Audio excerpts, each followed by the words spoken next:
আসসালামু আলাইকুম প্রিয় দর্শক, আপনাদেরকে শুভেচ্ছা সহ আমন্ত্রণ জানাচ্ছি বাংলাভিউ সংবাদে। সাথে আছি আমি আন্নামা চৌধুরী। প্রথমেই শিরোনাম। প্রাকৃতিক দুর্যোগ সহ সব ধরনের সংকট মোকাবেলা করে পথ চলার আহ্বান প্রধানমন্ত্রী শেখ হাসিনার। দেশে করোনা ভাইরাসে একদিনই সর্বোচ্চ মৃত্যুর রেকর্ড, নতুন আক্রান্ত 1532 জন। সিলেটে বেড়েই চলছে করোনা আক্রান্ত, মৃতের সংখ্যা নতুন আক্রান্ত 35 জন। সিলেটে করোনা আক্রান্ত হয়ে মারা গেছেন আরো দুজন ভর্তি ছিলেন শহীদ শামসুদ্দিন আহমদ হাসপাতালে। করোনা ভাইরাস সংক্রমণে ঠেকাতে শাহী ঈদগাহে হবে না ঈদের জামাত। হযরত শাহজালাল রহমতুল্লাহ আলাইহির দরগার মসজিদ ও কুতুবুল্লাহ মসজিদে হবে 2টি করে জামাত। উসমানীনগরে মুক্তিযোদ্ধা আব্দুল নূর শিকদার ফাউন্ডেশন ঈদ সামগ্রী ও ঝুড়িতে 71 ঘর গোষ্ঠী সমাজ উন্নয়ন সংস্থার খাদ্য সামগ্রী বিতরণ। এতক্ষণ শুনছিলেন শিরোনাম, এবার বিস্তারিত। দেশবাসীকে ঈদের শুভেচ্ছা জানিয়ে মহামারী ও প্রাকৃতিক দুর্যোগ সহ সব ধরনের সংকট মোকাবেলা করে পথ চলার কথা বলেছেন প্রধানমন্ত্রী শেখ হাসিনা। ঈদ উল ফিতর উপলক্ষে রোববার জাতির উদ্দেশ্যে দেওয়া ভাষণে তিনি বলেছেন, ঝড় যন্ত্রা মহামারী আসবে, সেগুলি মোকাবেলা করেই আমাদের সামনে এগিয়ে যেতে হবে। কথায় আছে, বিপদ কখনো একা আসে না। ভাষণে এমন মন্তব্য করে প্রধানমন্ত্রী বলেন, ঘূর্ণিঝড়ে যাতে ব্যাপক ক্ষয়ক্ষতি না হয় সেজন্য বিভিন্ন দ্বীপ, চরাঞ্চল এবং সমুদ্র উপকূলে বসবাসকারী 24 লাখেরও বেশি মানুষকে এবং প্রায় 6 লাখ গবাদি পশু আমরা আশ্রয়কেন্দ্রে নিয়ে আসার ব্যবস্থা করি। সর্বাত্মক প্রস্তুতি সত্ত্বেও গাছ ও দেওয়াল চাপায় বেশ কয়েকজন মানুষ মারা গেছেন এবং বহু ঘর বাড়ি বিধ্বস্ত হয়েছে। ঘূর্ণিঝড়ে ক্ষতিগ্রস্তদের মধ্যে আমরা ইতিমধ্যেই ত্রাণ সামগ্রী বিতরণ শুরু করেছি এবং ঘরবাড়ি মেরামতের কাজও শুরু করেছি। তিনি বলেন, যে কোনো দুর্যোগ মোকাবেলায় প্রয়োজন জনগণের সম্মিলিত প্রচেষ্টা। সংকট যতই গভীর হোক, জনগণ ঐক্যবদ্ধ থাকলে তা উতরানো কোনো কঠিন কাজ নয়। এই সত্য আপনারা আবারও প্রমাণ করেছেন। আপনাদের সহযোগিতা এবং সমর্থনে আমরা করোনা ভাইরাস মহামারীর 2.5 মাস অত্যন্ত সফলতার সঙ্গে মোকাবেলা করতে সমর্থ হয়েছি। যতদিন না এই সংকট কাটবে, ততদিন আমি এবং আমার সরকার আপনাদের পাশে থাকব। করোনা ভাইরাস মহামারী মোকাবেলায় সরকারের বিভিন্ন পদক্ষেপ তুলে ধরে প্রধানমন্ত্রী বলেন, ইতিমধ্যে আমরা চিকিৎসা সক্ষমতা অনেক গুণ বৃদ্ধি করেছি। সরকারি হাসপাতালের পাশাপাশি বেসরকারি খাতে উল্লেখযোগ্য সংখ্যক হাসপাতালকেও আমরা করোনা ভাইরাস চিকিৎসায় সম্পৃক্ত করেছি। জরুরি ভিত্তিতে 2000 ডাক্তার এবং 5000 নার্স নিয়োগ দেওয়া হয়েছে। তারা ইতিমধ্যেই কাজ শুরু করেছেন। হাসপাতালগুলোতে সকল ধরনের রোগীর চিকিৎসা নিশ্চিত করার নির্দেশনা দেওয়া হয়েছে। এই দুর্যোগে খাদ্য নিরাপত্তা নিশ্চিত করতে গুরুত্বপূর্ণ ভূমিকা রাখায় কৃষক এবং কৃষির সঙ্গে সংশ্লিষ্ট সবাইকে অভিনন্দন ও ঈদের শুভেচ্ছা জানান প্রধানমন্ত্রী।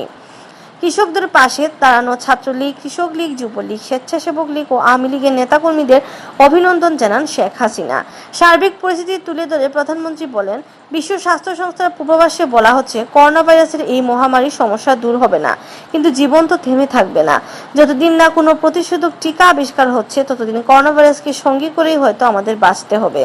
এই পরিস্থিতিতে জীবন জীবিকার স্বার্থে অর্থনৈতিক কর্মকাণ্ড চালু করার কথা বলেন প্রধানমন্ত্রী। বিশ্বের প্রায় সকল দেশেই ইতিমধ্যে লকডাউন শিথিল করতে বাধ্য হয়েছে, কারণ অনির্দিষ্টকালের জন্য মানুষের আয় রোজগারের পথ বন্ধ করে রাখা সম্ভব নয়। বাংলাদেশের মতো উন্নয়নশীল দেশের পক্ষে তা নয়। তবে অর্থনৈতিক কর্মকাণ্ড পুনরায় সচলের উপর জোর দিলেও এক্ষেত্রে স্বাস্থ্যবিধি মেনে চলার উপর জোর দেন শেখ হাসিনা। মহামারী করোনা ভাইরাসে আক্রান্ত হয়ে দেশে গত 24 ঘন্টায় আরও 28 জনের মৃত্যু হয়েছে। এতে করোনায় মৃতের সংখ্যা বেড়ে দাঁড়ালো 480 জনে। একই সময়ে করোনা আক্রান্ত হিসেবে শনাক্ত হয়েছেন আরও 1532 জন। এতে এখন পর্যন্ত আক্রান্তের সংখ্যা 33,610 জন। রোববার দুপুরে স্বাস্থ্য অধিদপ্তরের করোনা ভাইরাস বিষয়ক নিয়মিত হেলথ বুলেটিনে এ তথ্য জানানো হয়। বুলেটিনে উপস্থাপন করেন অধিদপ্তরের অতিরিক্ত মহাপরিচালক অধ্যাপক ডাক্তার নাসিমা সুলতানা। তিনি 47টি ল্যাবে নমুনা পরীক্ষার তথ্য তুলে ধরে জানান, করোনা ভাইরাস শনাক্তে গত 24 ঘন্টায় আরও 9184টি নমুনা সংগ্রহ করা হয়।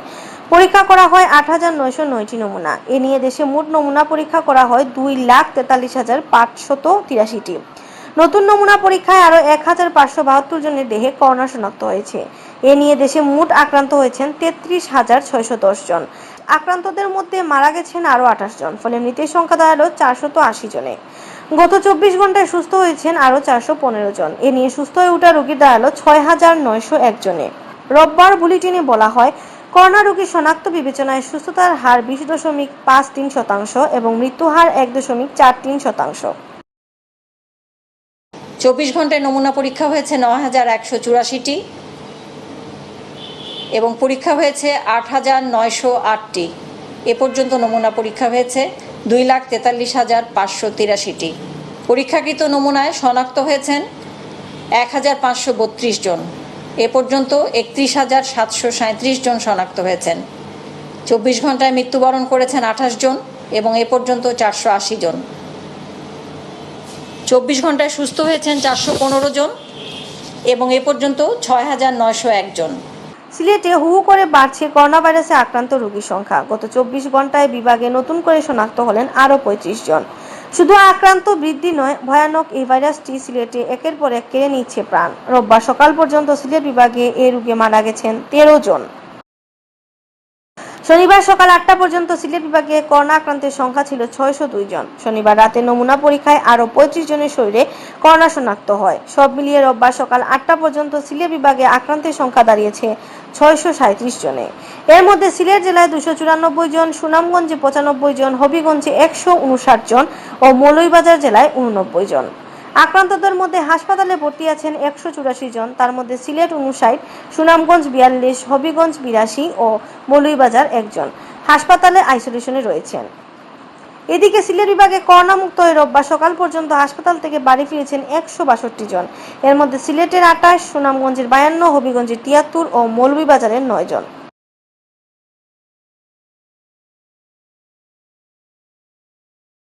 সিলেটে করোনা আক্রান্ত হয়ে মারা গেছেন আরও 2 জন। এর মধ্যে একজনের শনাক্ত হওয়ার পর চিকিৎসাধীন অবস্থায় মারা গেছেন আর অপরজন মারা যাওয়ার পর নমুনা পরীক্ষায় করোনা শনাক্ত হয়েছে।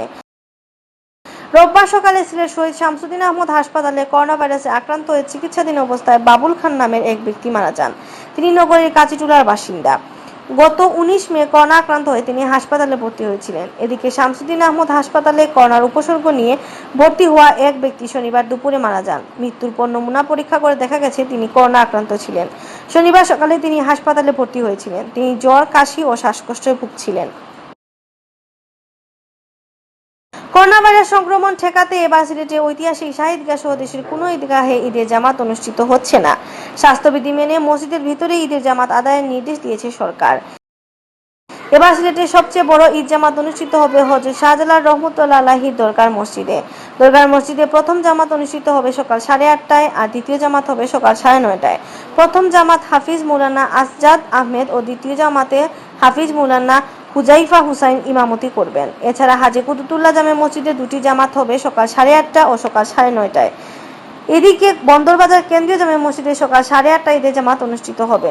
নামাজে ইমামতি করবেন মসজিদের ইমাম ও খতিব মুফতি মৌলানা আবু হুরায়রা নুমান। সিলেটের উসমানীনগর উপজেলায় উমরপুর ইউনিয়নের মুক্তিযোদ্ধা আব্দুল নূর শিকদার ফাউন্ডেশনের উদ্যোগে ঈদ সামগ্রী বিতরণ করা হয়েছে। ঈদ সামগ্রী বিতরণে অর্থায়ন করেন যুক্তরাজ্য প্রবাসী সুমন শিকদার। রোববার সকালে সামাজিক দূরত্ব বজায় রেখে আমিরুল শিকদারের বাড়িতে ঈদ সামগ্রী বিতরণ করা হয়। এর আগেও মুক্তিযোদ্ধা আব্দুল নূর শিকদার ফাউন্ডেশনের উদ্যোগে ওসমানীনগরের বিভিন্ন স্থানে খাদ্য সামগ্রী ও নগদ অর্থ বিতরণ করা হয়। ঈদ সামগ্রী বিতরণকালে উপস্থিত ছিলেন আমিরুল শিকদার, সাংবাদিক ফজলু মিয়া, আব্দুল মন্নান ও কামরুল ইসলাম।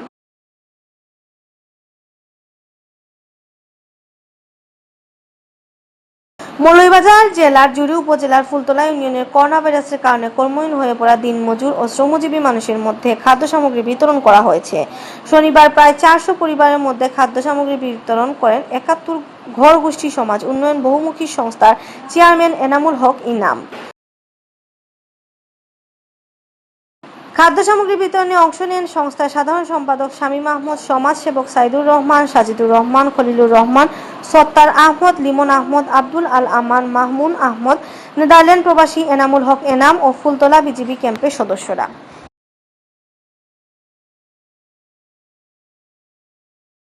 এতক্ষণ শুনছিলেন বাংলাভিউ সংবাদ। রাত প্রচারিত হবে সিলেটের আঞ্চলিক ভাষায় সংবাদ।